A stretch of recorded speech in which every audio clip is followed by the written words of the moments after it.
friends, today we are going to discuss about the Consumer Protection Act. What do you mean by a consumer? Every person, as soon as he is born, he becomes a consumer. How? Because he buys any kinds of goods or services. Does that person buy the goods and services himself? It's not necessary that the person has to buy. Anybody in the fiduciary relationship or whoever buys for him, it will be treated as a consumer. So to be a consumer, two things are very essential, that a person must buy any goods or services.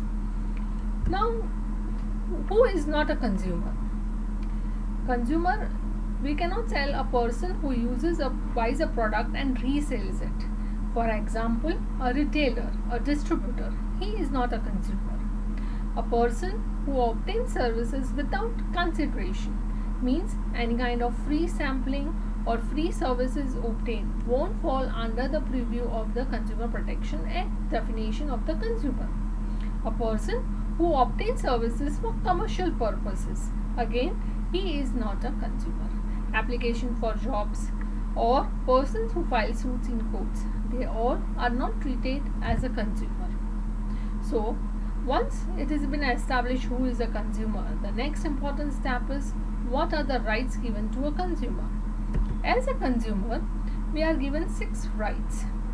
Which are the 6 rights? Right to be informed. This is the first basic right. What does information mean? Information regarding the quality, quantity, potency of the products. Secondly, the right to be heard. Heard in the sense what the consumer needs has to be addressed. That is right to be heard. The next, he has a right to choose. Once he has been informed, he is heard, he has a right to choose his own product or services that he wants to avail. And he should be again protected, means the safety measures. The goods that he is purchasing, that is not harmful to him or to anyone from whom he is buying.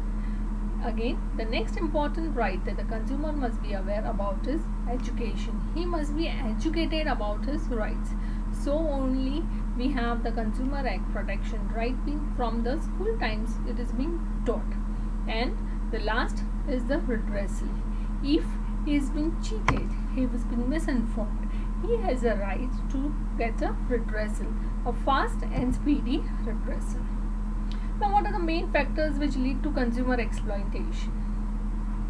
There are many things like misleading techniques, false guarantees and warranties, goods which have been promised but not delivered, services which have been promised but not satisfied, adulteration, mixing of the goods, hoarding, black marketing. This all falls under the exploitation of the consumer.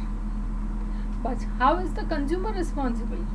He should not always rely on the advertisement. He should check the facts of the goods and the services he is buying. He should be cautious. He should exercise his right. He should ask for cash memo. Once he is buying a product, he should definitely ask for the bill. He must be quality conscious also. And at the same time, he should not, for some short gains, he should not insist of without cash memo. Many times we have seen that we go to a goldsmith and buy goods.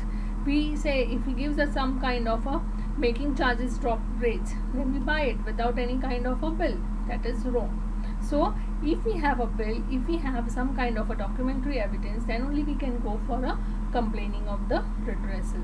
So these are the basic responsibilities of the consumer.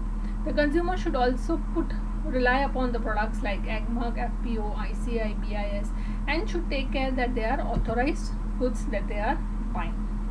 And what are the various means for consumer protection? There are redressal forums at the state level and the national level and the district level also.